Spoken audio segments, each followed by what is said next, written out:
This is a quick sales training module on how to build your value proposition. And we'll start out by looking at what is a poor value proposition, or actually what we can often do is say something instead of our value proposition when we meet someone or when we begin a conversation. And let's look at what some common things that we end up saying are and why these are bad. You might meet someone at a networking event, and the first thing they do is say, "Oh yeah, well I work for Initech. We provide software engineering of bank software." There's no value there. That doesn't tell me how you help your clients at all. Yeah, and we've been in business for over 16 years. Okay, so again, that tells me you're not a startup, or you have a little longevity. But again, that doesn't tell me how you might be able to help me. You're not building any curiosity at this point. And we're the industry leader in software engineering. Okay, well, that tells me how you believe that, how you see yourself stacking up against your competition. I don't know if that's credible or not, and B, I don't even know what you do, so it really means nothing to me. And so what is wrong with this approach, kind of having this type of talk track? Well, for one thing, we are all self-serving at a certain level. This means we have our own interests, and we're very motivated to fill those interests and really to spend our time thinking and talking about our interests, right? And when you talk down this type of path, you're really feeding more into your interests than the prospects. At this point in a conversation, if this is a new interaction with someone, they might not care yet about your company and all the great things that you're doing. A prospect might not really understand what your product or service does. When you just really drill right into your product, you know your product inside and out, and it might be very easy for you to talk about the lingo and the details, whereas it could be a foreign topic to your prospect, and they might be a little lost. You're talking in your language, not in theirs. This type of conversation doesn't build any interest because you're talking about yourself. It doesn't build any curiosity, and it doesn't build any intrigue. It doesn't tell the prospect in any way how you can help them. If anything, this can trigger guardedness. As the prospect's hearing these types of talk tracks, they begin to start to think, uh-oh, a salesperson trying to sell something, I either need to begin to protect myself or I need to find my way out of this conversation. But why do we do this? Well, there's a really clear reason why. And that is because a lot of the knowledge and experience that we've built up working day in and day out is in some key areas, like the company we work for, the product that we sell, the functionality that the product provides, the features that we offer, and the benefits that are delivered. These details are very inward focused, and they're all about me. And really, when we get hired by a company, we might get trained in these areas. When we work day in and day out, this becomes where all our experience and knowledge is. And you know what? We have a lot of interest in these areas because typically we get a lot of pride out of the products that we sell. We're really knowledgeable about it. And you know what? These areas, talking about these areas, is what leads to us getting paid. We associate talking about our products with selling products and us getting paid, when in reality that connection might not be as clear as that. When we have this foundation here, that's basically what feeds into everything that we say when we're talking with prospects. When we need to think of a statement to say, we rely on this information. That's why we start talking about what our company does, and that can feed into whether we're introducing ourselves, we're talking on a cold call, we're typing up an email, we meet someone at a networking event, we're developing pages for our website, we're on social media, we're delivering presentations.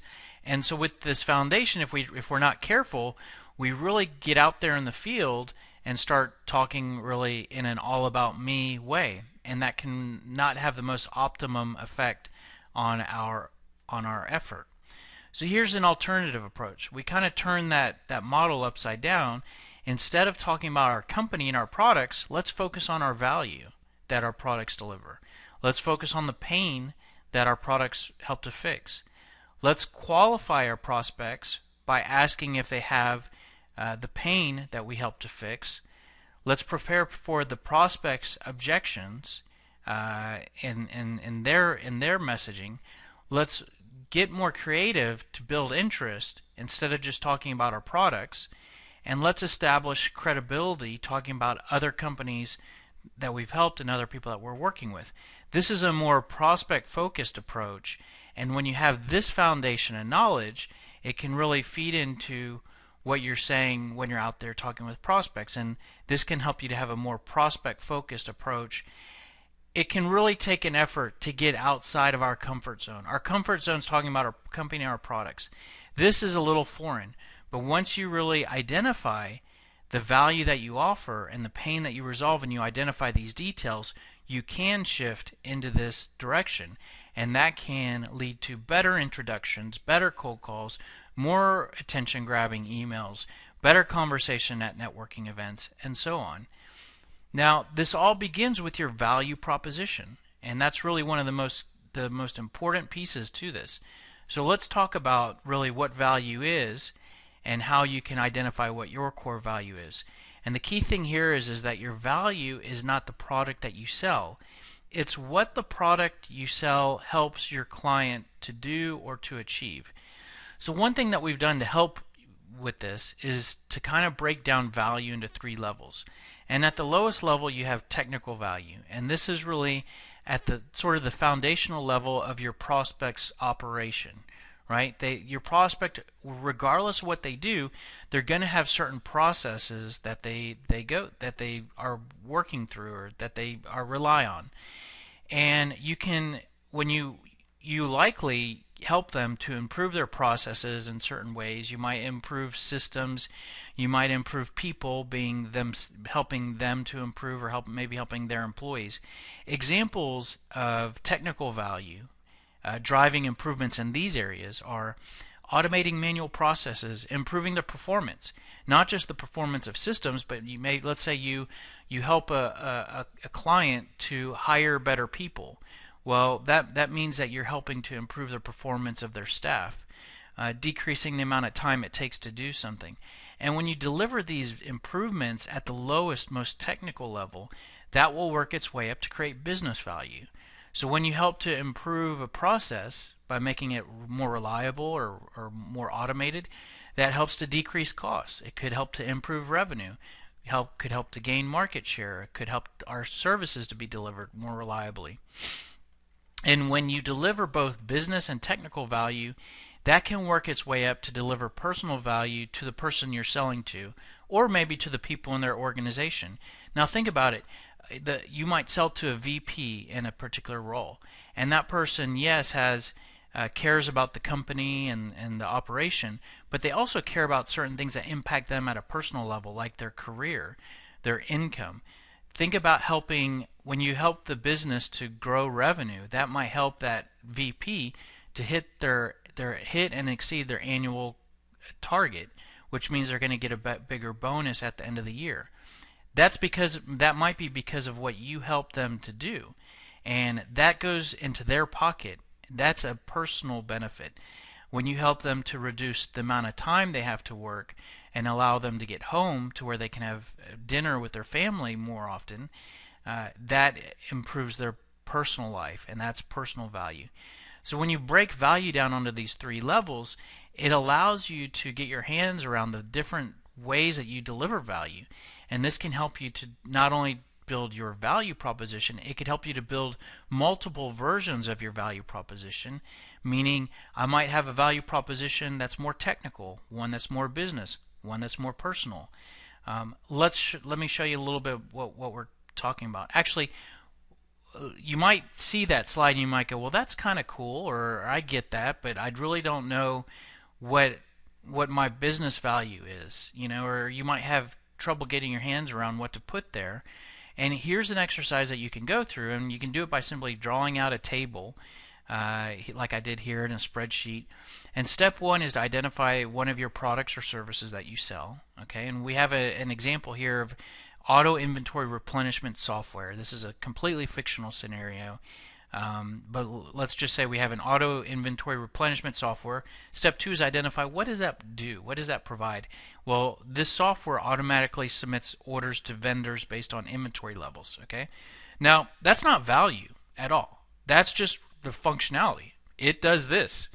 You plug it in or turn it, whatever, you set it up, and it'll do this. That doesn't really communicate value. But now the next step is, let's think about what is the process that helps to improve. And what it does is it automates the figuring of the orders, and that decreases the time spent ordering. It totally removes a step in the process, and that is a technical improvement because it improves that process. Okay, so we got a technical value there. Well, how does that help from a business standpoint when we decrease time spent ordering? Well, if I have 10 managers walking around the warehouse with little iPads processing orders, and I can eliminate that, that allows me to decrease my staff and labor costs. Okay, so that hits the bottom line. And let's say I'm the VP of operations. Well, I don't have to double check orders every night, so now I get to go home and have dinner with my family, and that improves my work-life balance.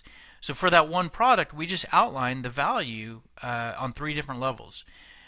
We could continue now and sort of rinse and repeat for additional products. We have another product of predictive demand forecasting, and that helps to increase ordering accuracy, and when we do that, we decrease inventory costs because we're not making errors anymore, and that improves our end-of-year bonus. And then a management dashboard, and that help from a business standpoint, that helps with our decision making and our bottom line results, and that can lead to us getting promoted better because we're making better decisions. So we've gone through that, and look here, we have a bunch of different value points. This might be too much because think about it, we're still trying to work on our value proposition, right, which needs to be clean and precise, especially if we need to deliver it at the beginning of a cold call or at a networking event. So let's kind of go through a step here to summarize. Okay, so we just summarize each column. We kind of grouped all our products together. We grouped the functionality together. Got to some core summary of some of the technical, business, and personal value. And so here what we have is sort of our core value that we have to offer. And what we can do now that we have all of sort of these nuggets of value, we can basically put those together to create our value statement, which our value statement is sort of a one-sentence set statement that communicates the value we have to offer. The great thing about going through that exercise is you can take all those points and put them in all different orders and combinations to come up with a number of different value statements. So here are some templates that you could take on your own and just fill in after you've gone through to identify your value. So the short and sweet version is, we help businesses to blank, and you insert your value. So some examples here: we help businesses to improve their ability to effectively manage their inventory levels. That's a technical value there. We're talking about the process. The business version of that would be, we help businesses to decrease their cost of goods sold and administrative time. So that's a business value statement. We can get a little fancy here by putting the technical value and business value into one sentence. This is really where you really get more powerful type of statements. So you basically, here's an example: we help businesses to improve their ability to effectively manage their inventory levels, and this often leads to a decrease in cost of goods sold as well as administrative time. So it's a little bit long, but it's easy to understand language, and if you're talking to someone who's a VP of operations that does that day in, day out, you tell them that is likely to not only get their attention, but is likely to communicate to them how you can help them. And of course, after that, you can get into the details of, we do that by providing inventory management software, and then later in the conversation, you can get into how many years you've been in business and the other points that I mentioned on the front end. This is a template that just does the exact opposite, right? We originally, in the last template, we had the technical value, and that leads to the business value. This template just basically starts out, you give them the business benefit that you deliver, and you do this by, and you fill in the technical value. You could include the product in your value proposition. We provide inventory management software, and this helps businesses to improve their ability to effectively manage inventory levels. So those are some templates. You can go through that exercise, understand some of the key value points that you offer, and then use those templates to create your value proposition.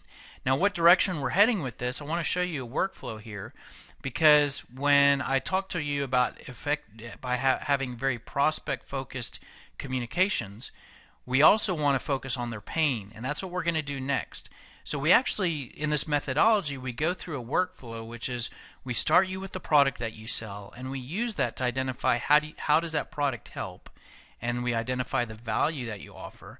What this methodology then does is it takes the value and reverse engineers that to say, what are the problems that all of these value points fix?